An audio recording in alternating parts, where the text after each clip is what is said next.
새해 복 많이 받으십시오. 새해도 더욱더 건강하시고 또 계획하고 하는 일마다 희망차게 달려갈 수 있도록 힘과 능력이 충만하게 가득하기를 주님의 이름으로 축복드립니다.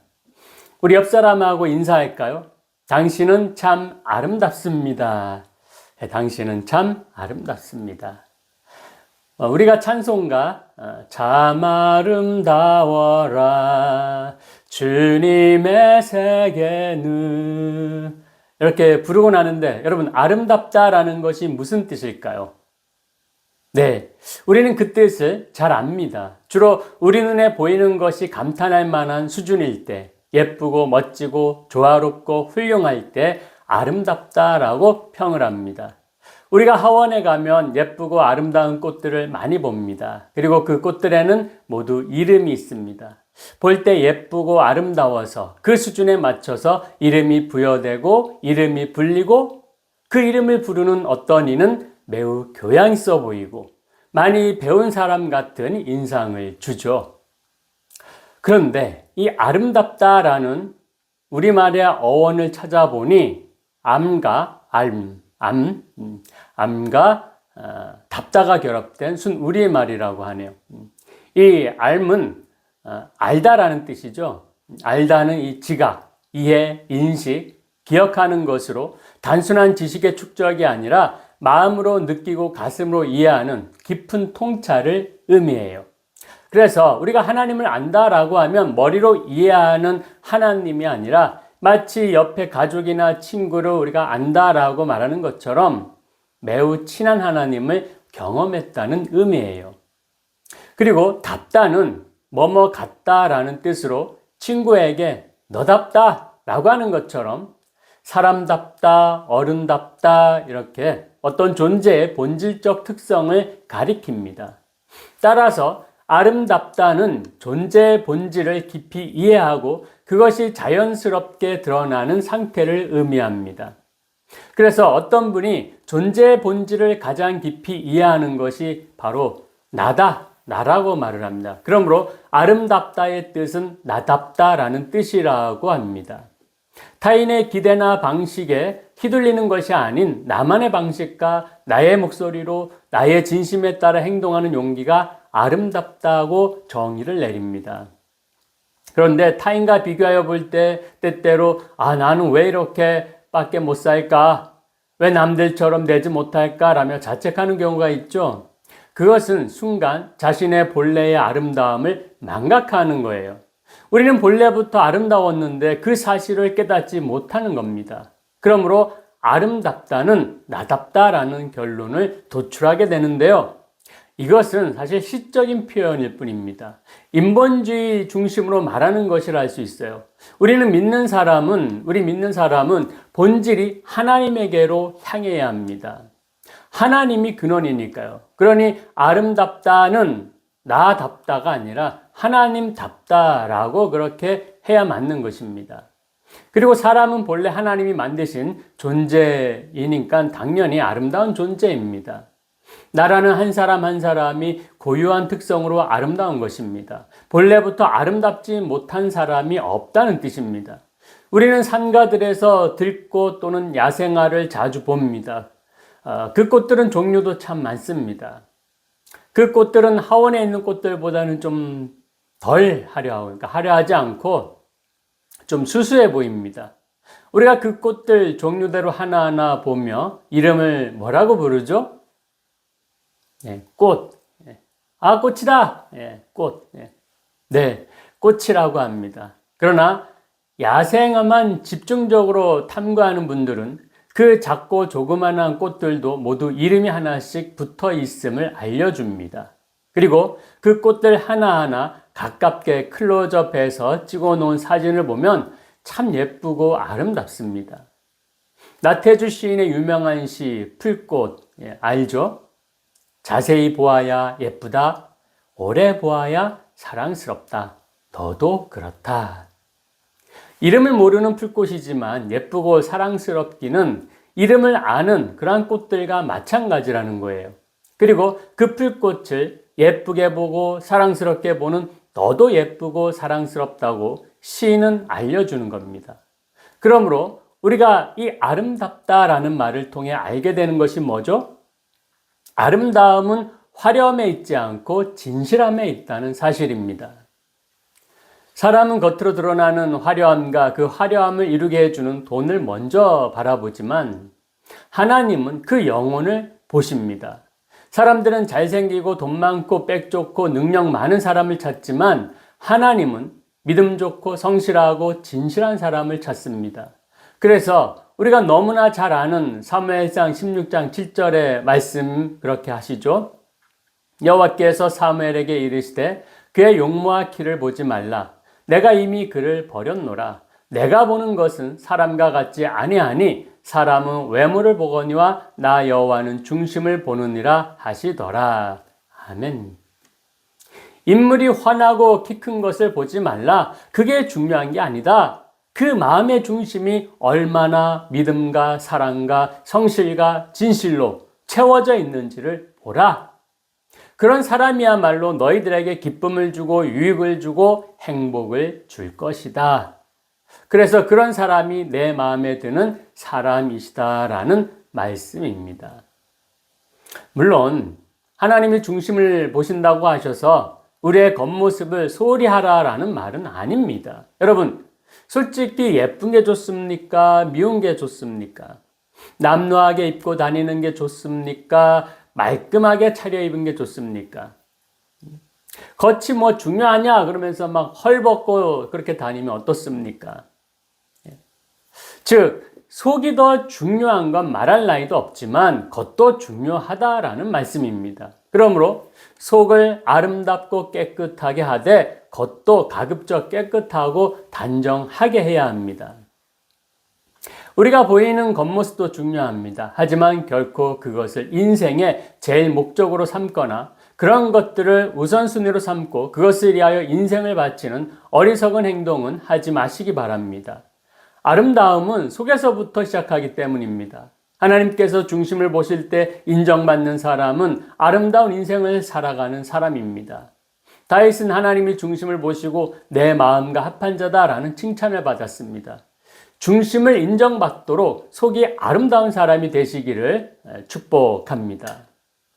성실과 진실과 선과 의와 사랑 가운데 주님과 동행할 수 있기를 바랍니다. 그래서 자신도 하나님과 사람 앞에 인정받고 남들에게도 생명의 기쁨과 은혜를 주는 아름답고 복된 인생이 되시기를 바랍니다. 그래서 새해에도 아름다운 인생으로 살아가시기를 부탁드립니다. 저는 모든 사람들이 하나님 앞에서 아름다운 인생으로 인정받고 살아가는 방법을 모색하며 그것을 가장 큰 핵심 주제로 삼고 목회를 해 나갈 것입니다. 여러분들도 함께 동참해 주시기를 부탁드립니다. 자, 그러면 어떻게 하면 아름다운 삶을 살 수 있을까요? 이 주제를 가지고 토론하면 수없이 많은 주제와 이야기가 나올 수 있습니다. 그렇지만 그 무엇보다도 아름다운 삶의 최고 모델은 예수님입니다. 예수님을 보고 예수님의 말씀에 경청해야 합니다. 마태복음 20장 25절 말씀을 보겠습니다. 예수께서 제자들을 불러다가 이르시되 이방인의 집권자들이 그들을 임의로 주관하고 그 고위관들이 그들에게 권세를 부리는 줄을 너희가 알거니와. 아멘. 우리가 정말 생명의 은총을 풍성히 누리며 아름답고 복된 삶이 되고 남에게도 생명의 기쁨을 주고 하나님께 인정받는 복되고 아름다운 삶이 되려면 우리에게 주신 모든 것들을 하나님 보시기에 합당하게 사용해야 합니다. 그럴 때만이 우리에게 주신 모든 것들이 최상의 모습과 최상의 가치를 유지하게 되고 그러면 하나님의 영광을 나타내고 내 생명도 풍요롭고 아름답고 남에게도 생명의 은총을 누리게 하는 정말로 복되고 아름다운 인생이 되는 것입니다. 오늘 본문의 배경은 이렇습니다. 세베대 아들인 야고보와 요한의 어머니가 예수님께 와서 두 아들을 위한 특별한 청탁을 합니다. 이 어머니는 앞으로 예수님이 나라의 왕이 될 줄 안 것이죠. 예수님, 저희 두 아들 중 하나는 주님의 오른팔로, 또 하나는 주님의 왼팔로 그렇게 쓰임받게 해주세요. 그 옛날이나 현재나 자신의 아들을 위한 어머니의 극성은 변함이 없는 것 같습니다.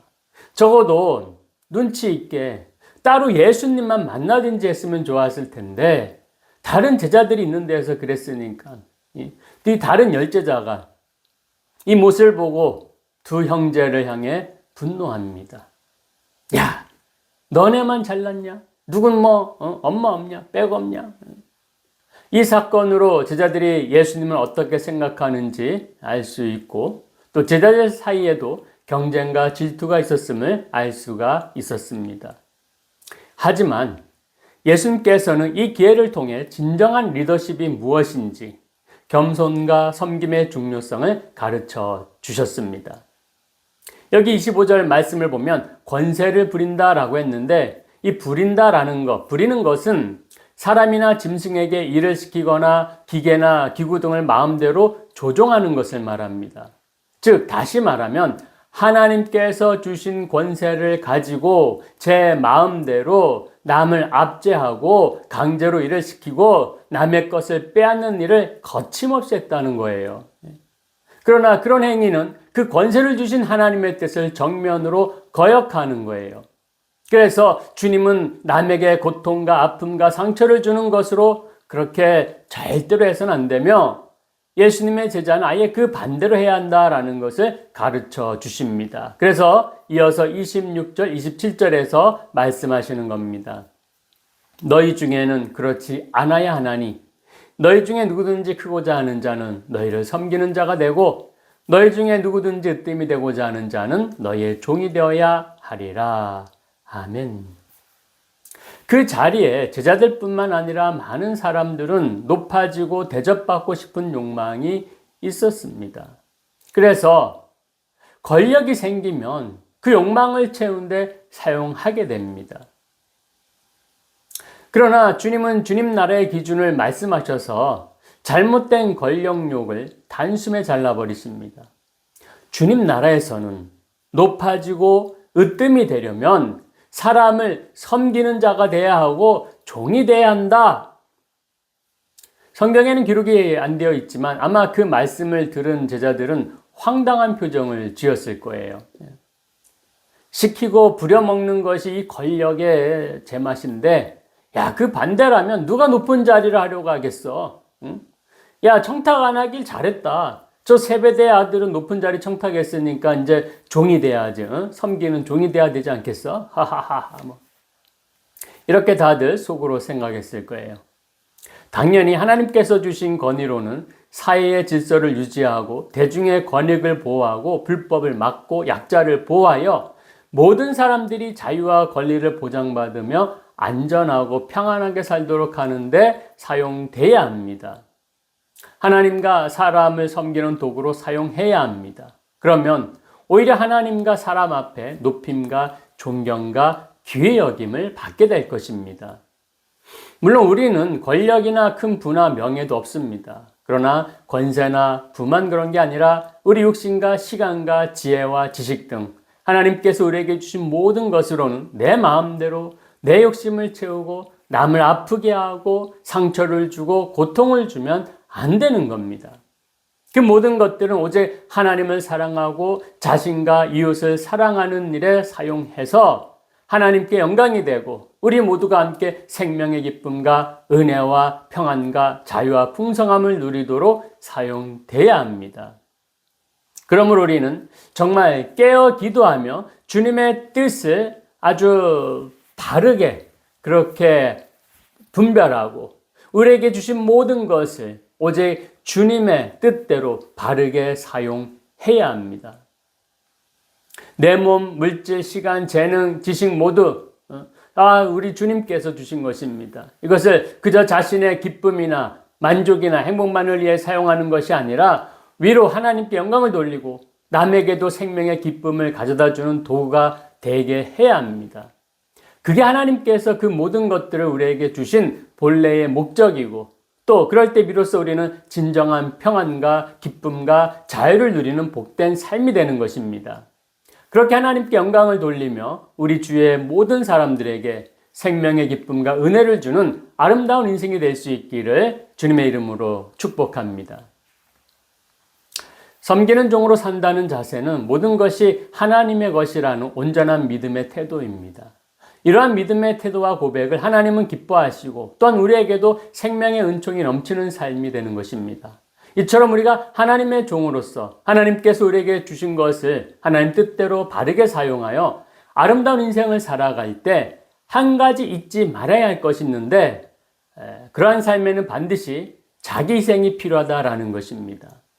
자기를 포기하고 자기를 희생할 때에 하나님이 주신 것들이 하나님 앞에서 또 이웃들 앞에서 더욱 가치 있게 되며 진정 아름답고 복되고 영광스러운 인생이 되는 것입니다. 그렇지 않습니까? 자기 것을 내어놓지 않고 어떻게 하나님을 섬기고 이웃을 섬길 수 있겠어요? 오늘 28절 말씀을 함께 봅시다. 인자가 온 것은 섬김을 받으려 함이 아니라 도리어 섬기려 하고 자기 목숨을 많은 사람의 대속물로 주려 함이니라. 아멘.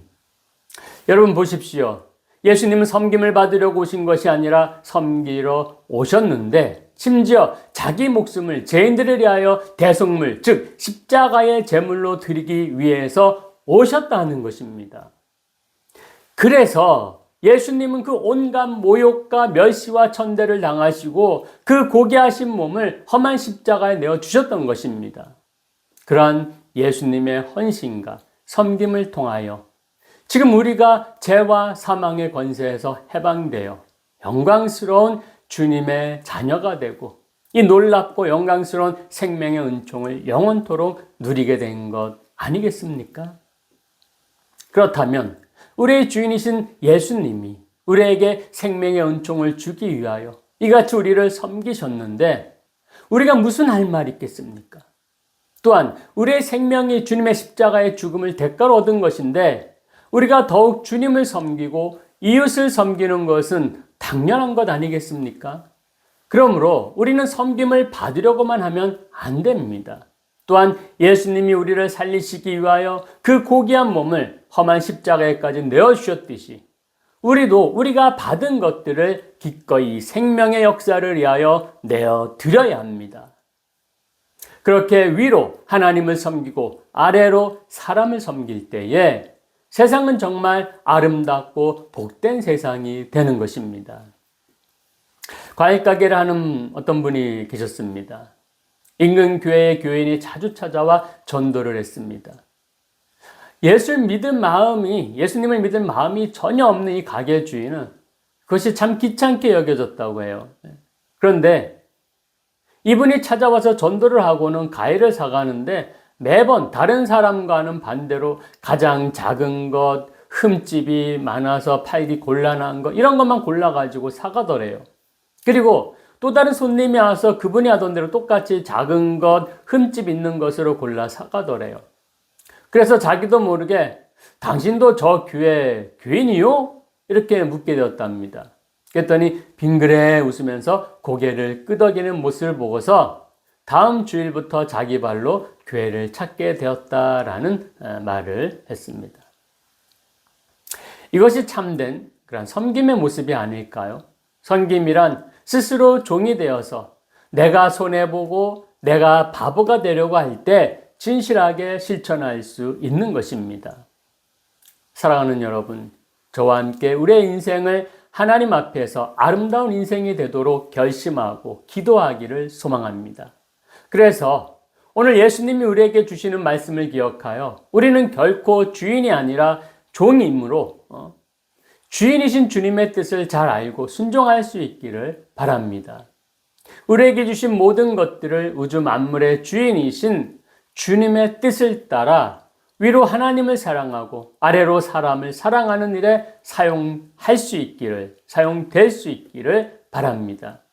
그러기 위해서 기꺼운 마음으로 하나님과 이웃을 위해 자신의 것을 드릴 줄 아는 삶이 될 수 있기를 부탁드립니다.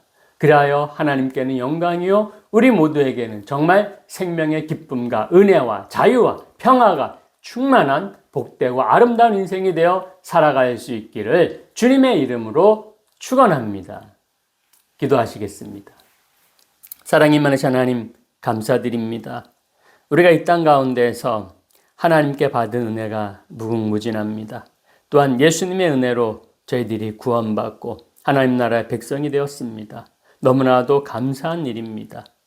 그러나 이 땅 가운데에서 우리의 모습은 어떻게 살아갑니까? 겉에 화려한 모습만을 보고 쫓아갈 때가 참 많이 있습니다. 그러나 우리 하나님께서는 중심을 보신다라고 말씀합니다. 우리의 속사람이 더욱더 우리 주님을, 하나님을, 예수님을 닮아가기를 소망합니다. 주님, 우리 주님께서 하신 모습대로, 우리 주님께서 말씀하신 대로 저희들이 잘 듣고 바라보고 또 경험하고 따라갈 수 있도록, 순종할 수 있도록 믿음 더하여 주시옵소서. 그래서 정말 종처럼 섬기는 자가 되어서 하나님께 영광을 돌리고 또 사람들에겐 그 생명의 은총을 풍성하게 그렇게 나눌 수 있는 저희들 될 수 있도록 주님 허락하시고 축복하여 주시옵소서. 감사드리며 예수님 이름으로 기도드리옵나이다. 아멘.